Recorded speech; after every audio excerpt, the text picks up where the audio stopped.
Enigma machine एक ऐसा नाम जो हिस्ट्री में गूंजता है, एक ऐसा डिवाइस जिसने क्रिप्टोग्राफी की दुनिया में एक नया रेवोल्यूशन ला दिया, मिस्ट्री और अनब्रेकेबल कोड्स का पर्याय। यह मशीन अपने समय की सबसे एडवांस टेक्नोलॉजी का प्रतीक थी। फर्स्ट वर्ल्ड वॉर के बाद इन्वेंट हुआ, यह मशीन एक टेक्नोलॉजिकल मार्वल थी जिसने कम्युनिकेशन को एक नया आयाम दिया। टाइपराइटर जैसा दिखने वाला यह डिवाइस अपने इंट्रिकेट डिजाइन और कॉम्प्लेक्स मैकेनिज्म्स के कारण एक साधारण टाइपराइटर से कहीं अधिक था। जर्मनी का आने वाले ग्लोबल कॉन्फ्लिक्ट में वेपन ऑफ चॉइस बन गया। यह मशीन जर्मन मिलिट्री के लिए एक स्ट्रेटेजिक एसेट थी। जर्मन मिलिट्री अपने कम्युनिकेशंस को दुश्मनों की नजरों से बचाने के लिए उत्सुक थी और उन्हें एनिग्मा की इम्पेनेट्रेबिलिटी पर पूरा भरोसा था। हर इनक्रिप्टेड मैसेज, लेटर्स का एक गड़बड़ झाला सा जर्मन हाई कमांड के दिल में कॉन्फिडेंस भर देता था। हर इनक्रिप्टेड मैसेज, लेटर्स का एक गड़बड़ झाला सा जर्मन हाई कमांड के दिल में कॉन्फिडेंस भर देता था। उन्हें क्या पता था कि एक तूफान उठ रहा है। जर्मन हाई कमांड के दिल में कॉन्फिडेंस भर देता था। उन्हें क्या पता था कि एक तूफान उठ रहा है, ब्रिलियंट माइंड्स का तूफान जो उनके अटूट साइफर को तोड़ने पर आमादा है। उन्हें क्या पता था कि एक तूफान उठ रहा है, ब्रिलियंट माइंड्स का तूफान जो उनके अटूट साइफर को तोड़ने पर आमादा है।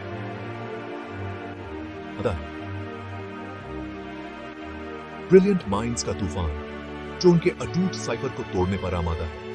एनिग्मा का आकर्षण सीक्रेसी के प्रॉमिस में था। एनिग्मा का आकर्षण सीक्रेसी के प्रॉमिस में था। इसका इंट्रिकेट वर्किंग्स, रोटर्स और वायर्स का एक कॉम्प्लेक्स डांस प्लेन टेक्स्ट को इनडिसाइफरेबल कोड में बदल देता था। इसका इंट्रिकेट वर्किंग्स, रोटर्स और वायर्स का एक कॉम्प्लेक्स डांस प्लेन टेक्स्ट को इनडिसाइफरेबल कोड में बदल देता था। अनट्रेन्ड आई को यह इम्पेनेट्रेबल लगता था, प्लेन टेक्स्ट को इनडिसाइफरेबल कोड में बदल देता था। अनट्रेन्ड आई को यह इम्पेनेट्रेबल लगता था, एक पजल जो सुलझने में बहुत कॉम्प्लेक्स था। अनट्रेन्ड आई को यह इम्पेनेट्रेबल लगता था, एक पजल जो सुलझने में बहुत कॉम्प्लेक्स था। जर्मन्स अपने टेक्नोलॉजिकल मार्वल पर भरोसा करते हुए एक पजल जो सुलझने में बहुत कॉम्प्लेक्स था।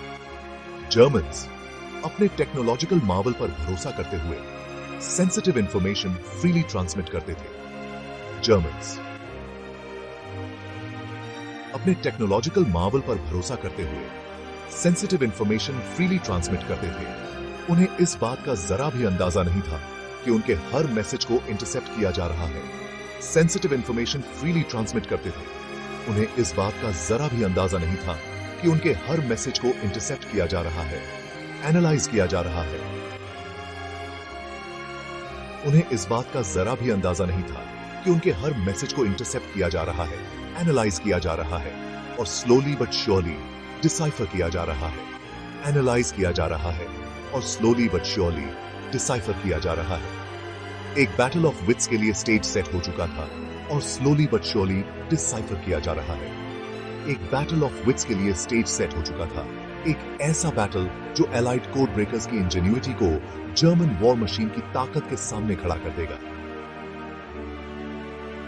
एक बैटल ऑफ विट्स के लिए स्टेज सेट हो चुका था, एक ऐसा बैटल जो एलाइड कोड ब्रेकर्स की इंजेन्युइटी को जर्मन वॉर मशीन की ताकत के सामने खड़ा कर देगा। यह एक ऐसा युद्ध था जो इंटेलिजेंस और टेक्नोलॉजी के बीच लड़ा जा रहा था। एक ऐसा बैटल जो एलाइड कोड ब्रेकर्स की इंजेन्युइटी को जर्मन वॉर मशीन की ताकत के सामने खड़ा कर देगा। यह एक ऐसा युद्ध था जो इंटेलिजेंस और टेक्नोलॉजी के बीच लड़ा जा रहा था। एलाइड फोर्सेस ने अपनी पूरी ताकत और बुद्धिमत्ता को इस युद्ध में झोंक दिया था और अंततः यह उनकी इंजेन्युइटी और परसिवियरेंस थी जिसने उन्हें जीत दिलाई। सेकेंड वर्ल्ड वॉर सिर्फ जमीन, समुद्र और हवा में नहीं लड़ी गई, बल्कि रेडियो वेव्स के इथेरियल रेल्म में भी लड़ी गई। सिक्योर कम्युनिकेशन सबसे ज्यादा जरूरी थी। ट्रूप मूवमेंट्स को कोऑर्डिनेट करने, ऑफेंसिव्स प्लान करने और एनिमी को चकमा देने के लिए एक लाइफलाइन। फ्रीली और सिक्योरली कम्युनिकेट करने की एबिलिटी का मतलब विक्ट्री और डिफीट के बीच का अंतर हो सकता है। जर्मन्स इस बात को जानते हुए एनिग्मा मशीन पर अपना ट्रस्ट रखा। एनिग्मा ने जर्मन कमांडर्स को ऑर्डर्स रिले करने, इंटेलिजेंस शेयर करने और अटैक्स को अनप्रेसिडेंटेड स्पीड और सीक्रेसी के साथ कोऑर्डिनेट करने की अनुमति दी। अटलांटिक में घूमते यू बोट्स, एलाइड कॉन्वॉयज का शिकार करते वुल्फ पैक्स, अपने टारगेट्स को रिसीव करने और अपने डेडली अटैक्स को कोऑर्डिनेट करने के लिए एनिग्मा पर हेविली रिलाई करते थे। भेजा गया हर मैसेज, रिसीव किया गया हर ऑर्डर जर्मन वॉर मशीन की पकड़ को और मजबूत करता था। नेशंस की किस्मत बैलेंस पर टिकी हुई थी, ईथर में होने वाली विस्पर्स पर डिपेंडेंट एन्क्रिप्टेड मैसेजेस वॉर का वेट कैरी करते हुए। पहली नजर में एनिग्मा मशीन डिसेप्टिवली सिंपल लग सकती है। यह एक कॉम्पैक्ट और पोर्टेबल डिवाइस थी जो देखने में किसी टाइपराइटर जैसी लगती थी। हालांकि इसके अनअस्यूमिंग एक्सटीरियर के नीचे इंट्रिकेट मैकेनिक्स का हार्ट था, एन्क्रिप्शन की एक सिम्फनी। इसके अंदर छुपे हुए कॉम्प्लेक्स गियर्स और सर्किट्स ने इसे एक फॉर्मिडेबल क्रिप्टोग्राफिक टूल बना दिया था। मैजिक या यूं कहें मैथमेटिक्स इसके रोटर्स के भीतर अनफोल्ड होती थी, जो एनिग्मा मशीन का हार्ट थे। ये रोटर्स जो हर बार एक की प्रेस के साथ मूव होते थे, एन्क्रिप्शन प्रोसेस को कंटिन्यूअसली चेंज करते रहते थे। ये रोटेटिंग डिस्क्स हर एक यूनिक इंटरनल वायरिंग के साथ प्लेन टेक्स्ट को साइफर टेक्स्ट में बदलने की की को होल्ड करते थे। हर रोटर की वायरिंग अलग होती थी, जिससे हर बार एक नया और यूनिक एन्क्रिप्शन पैटर्न बनता था। हर की स्ट्रोक के साथ रोटर्स टर्न होते थे, जिससे इलेक्ट्रिकल करंट फ्लो के लिए एक एवर चेंजिंग पाथ बनता था। यह कंटिन्यूअस मूवमेंट इंश्योर करता था कि कोई भी मैसेज कभी भी एक ही तरीके से एन्क्रिप्टेड नहीं होता था।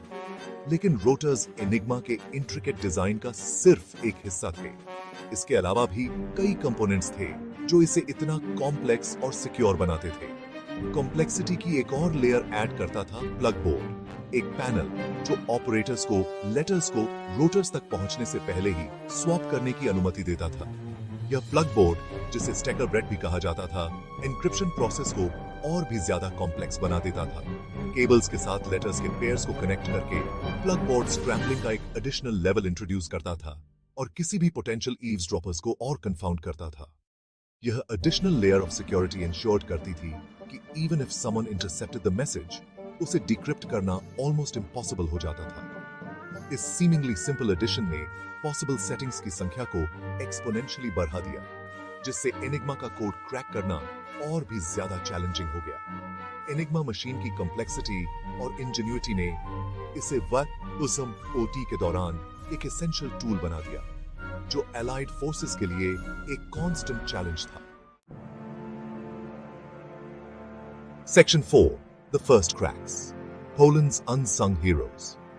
जहां एक तरफ जर्मन मिलिट्री को अपने एनिग्मा साइफर पर अटूट विश्वास था, वहीं दूसरी तरफ बॉर्डर के उस पार ब्रिलियंट पोलिश मैथमेटिशियंस की एक टीम ने पहले ही इसके सीक्रेट्स को अनरैवल करना शुरू कर दिया था। सीक्रेसी में काम करते हुए उन्होंने पेट्रियटिज्म और इंटेलेक्चुअल क्यूरियोसिटी के पोटेंट मिक्स से ड्रिवन होकर एनिग्मा के डिफेंसेस को चिप अवे करना शुरू कर दिया। ये unsung heroes Marian Rejewski, Jerzy Rozycki और हेनरिक जिगल्स्की ने फर्स्ट क्रूशियल ब्रेक थ्रूज किए। मैनुअल कोड ब्रेकिंग की लिमिटेशंस को पहचानते हुए उन्होंने एक ingenious electromechanical machine, the Bomba, device की।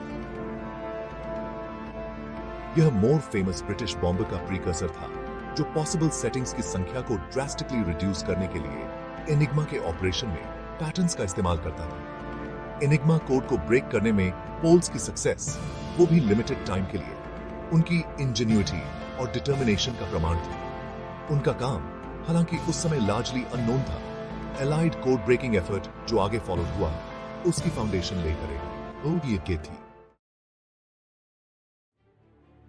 Section 5, passing the torch, Bletchley Park takes the lead.